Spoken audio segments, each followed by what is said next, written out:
8:30 बजे आपके सामने लेकर हाजिर हूं देश और दुनिया की बड़ी हलचल। और इसकी शुरुआत करते हैं बेहद दिलचस्प तस्वीरों से जो दुनिया के दो हिस्सों से सामने आई है, जिसमें आप कुदरत के क्रोध या कहे कोप का जीता जागता सबूत देखने वाले हैं।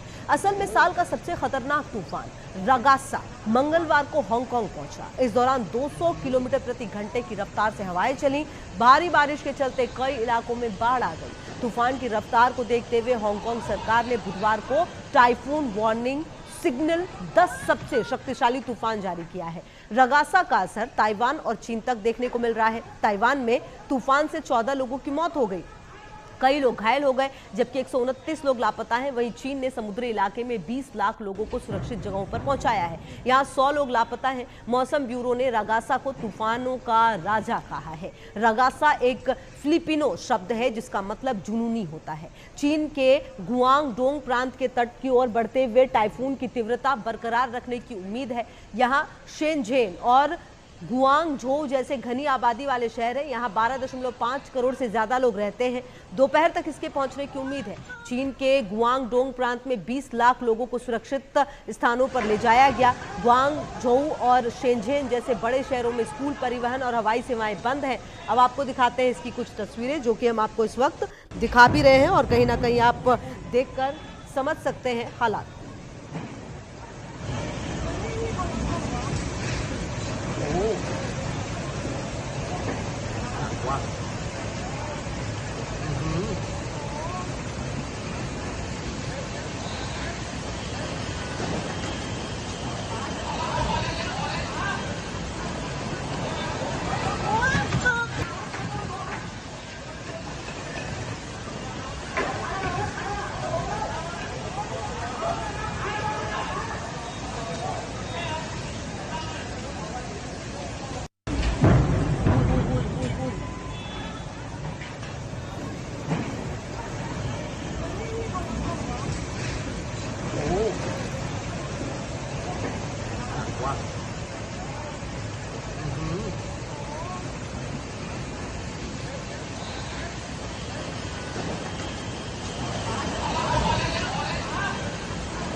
तो देखिए, अब आपको कहीं ना कहीं ये भी बताते हैं कि जिस रगासा तूफान की बात हो रही है उसे आप कैसे समझेंगे। देखिए, ये जो ताइवान है, यहां पर आपको ताइवान नजर आ रहा है, हांगकांग वहां पर है, लेकिन आप समझिए कि जब 200 किलोमीटर की रफ्तार से हवाएं चली हैं तो वहां पर क्या स्थिति नजर आ रही होगी। जी हाँ, कहीं ना कहीं देखिए, ये जो तूफान है इसका असर किस तरीके से नजर आया है ये आप देख सकते हैं। जो ये पूरा रगासा तूफान है, इसके बारे में लगातार ये कहा जा रहा है कि आने वाले समय में भी हो सकता है कि ऐसे तूफान आए और हो सकता है कि इस तरह की बर्बादी जो है वो नजर आएगी। क्योंकि आप देखिए किस तरीके का नुकसान हुआ है वो आप समझ सकते हैं। जब एक बार देखिए तबाही का जो पूरा मंजर है वो नजर आया है, कहां क्या नुकसान हुआ है वो भी आपको बताएंगे। तबाही का जो रगासा है इसे इसलिए कहा जा रहा है क्योंकि आपको बता दें कि हांगकांग के कई ऐसे इलाके हैं जहां पर स्थिति काफी ज्यादा खराब नजर आई है। जी हां, हांगकांग के फ्लूरटन होटल में समुद्र का पूरा पानी घुस गया। आप समझिए कि अगर आप हांगकांग को समझ रहे हैं, देख रहे हैं, तो वहां पर कई जो स्थिति है कई जगहों पर काफी खराब नजर आई। वहीं फुलरटन होटल में समुद्र का पूरी तरीके से पानी घुस गया। इसके अच्छा देखिए, आप अगर ध्यान से देखेंगे तो हांगकांग का जो ये पूरा इलाका है और ये जो समुद्री इलाका है, इसी वजह से इतनी ज्यादा और दिक्कत हुई है। और अगर हवाओं का रुख 200 किलोमीटर से ज्यादा होगा तो स्थिति कहीं ना कहीं खराब और ज्यादा होगी, ये भी आप कह सकते हैं। और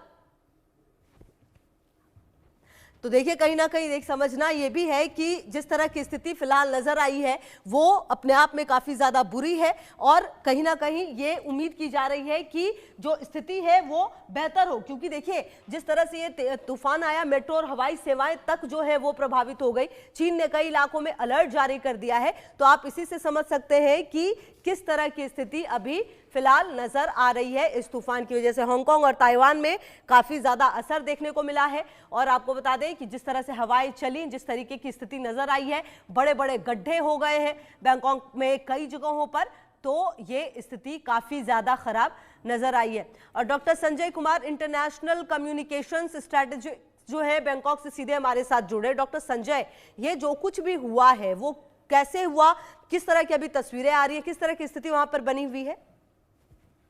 Actually, okay, my name is Dr. Sanjay. I'm calling you from Bangkok. Ji. What happened in the morning today, around 8 o'clock local time? तो हमें न्यूज़ मिला कि बैंकॉक में एक वजीरा हॉस्पिटल है, उसके बाहर एक बहुत बड़ा 50 मीटर गड्ढा हो गया है, ठीक है ना?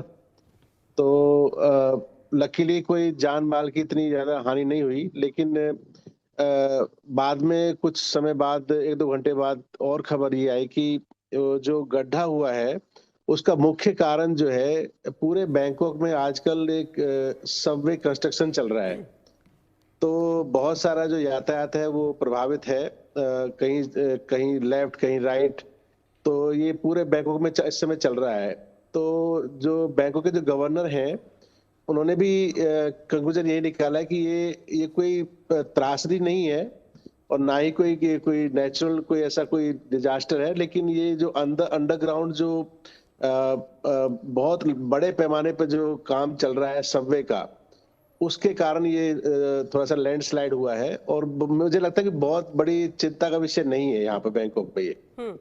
मतलब सर आप ये कह रहे हैं कि यहाँ पर सब कुछ अभी बिल्कुल नॉर्मल है और कोई चिंता की बात नहीं है, जो होना था वो हो चुका है और अब स्थिति पर कंट्रोल कर लिया गया। जैसे मैंने पहले बताया कि शुरुआत में लगा कि कुछ इसके पता नहीं अचानक क्या कारण है, कितना बड़ा गड्ढा है, कितना और फैलेगा। तो एहतियात के तौर पर जो आसपास के जो बिल्डिंग्स थी, अपार्टमेंट थे, उनको थोड़ा सा खाली कराया गया कि पता नहीं ये क्या है, अर्थक्वेक है या कुछ और है। लेकिन 3-4 घंटे बाद स्थिति स्पष्ट हुई कि जो सबवे का कंस्ट्रक्शन रहा है उसके कारण ये थोड़ा सा लैंडस्लाइड हुआ है। लेकिन चिंता का विषय नहीं है, बहुत जल्दी इस पे काम ठीक हो जाएगा। लेकिन एक जो चिंता का विषय जो मुझे लगता है कि कहने को तो हम लोग बोल रहे हैं कि भाई अंडरग्राउंड मेट्रो ट्रेन का पूरा लाइन बिछा हुआ है, लेकिन अगर इस तरह की घटनाएं होती हैं तो ये कहना कि सुरक्षा की दृष्टि से ठीक नहीं है। हाँ। कहीं भी कुछ भी हो सकता है ना। तो नहीं, अगर वही बात है डॉक्टर जमीन संजय, जैसे कि ये बात तो आप कह रहे हैं कि कोई बात नहीं है चिंता की, लेकिन अगर इस तरह की स्थिति होती है और समझिए कि कुछ लोग वहां पर फंस जाते तो बड़ी ये फिर लोगों को काफी परेशानियों का सामना करना पड़ सकता था। हाँ। और ऐसी स्थिति आगे ना हो, इसके लिए जो भी जानकार लोग हैं उन्हें देखना पड़ेगा। जैसे कि सर भूकंप होता है या फिर बाकी और सुनामी होते हैं, इसके जैसे अलर्ट दिया जाता है, वैसे ही अगर इसकी भी कोई व्यवस्था हो तो वो ज्यादा बेहतर है। वैसे तो पूरा रिसर्च के हिसाब से काम होता है, ऐसा नहीं है कि भाई वो। पर मुझे लगता है कि जो बैंकॉक का जो अंडरग्राउंड जो मिट्टी है वो इतना ताकतवर नहीं है कि वो बहुत चीजों को झेल सके एक साथ में, ठीक है ना। तो आई थिंक वो भी थोड़ा सा रिसर्च का विषय है कि भी हमारा जो अंडरग्राउंड जो है वो कितना स्ट्रांग है, किस लेवल का वो उसको स्ट्रेस को महसूस कर सकता है।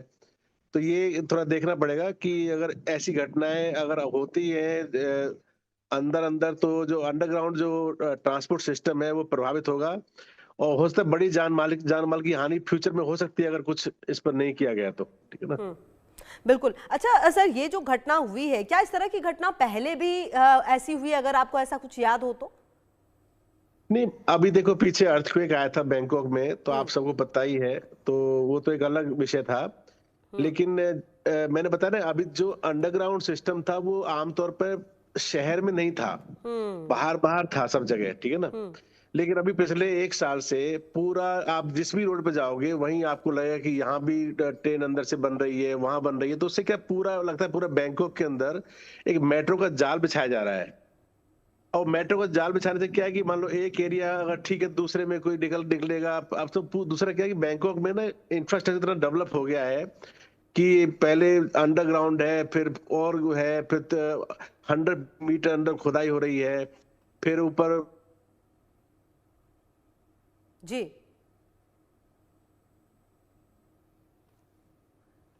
जी। अच्छा चलिए, हम बातचीत करने की भी कोशिश करेंगे, लेकिन आप देख लीजिए कि ये जो पूरा हादसा हुआ है, इसके बाद सवाल कई सारे उठने लगे हैं, क्योंकि आपको बता दें कि ये जो कंस्ट्रक्शन हो रहा था इस पर भी सवाल उठने लगे कि आखिरकार ऐसा कंस्ट्रक्शन हुआ कैसे है। हालांकि इस हादसे में कोई हताहत नहीं हुआ, जैसा कि देखिए डॉक्टर संजय भी लगातार कह रहे थे, लेकिन बैंकॉक के बड़े कंस्ट्रक्शन प्रोजेक्ट्स पर सवाल उठ रहे हैं। ये घटना मार्च 2025 में हुए भूकंप के बाद हुई है, जिसमें निर्माणाधीन स्टेट ऑडिट ऑफिस की इमारत ढह गई और कई लोगों की मौत हो गई थी।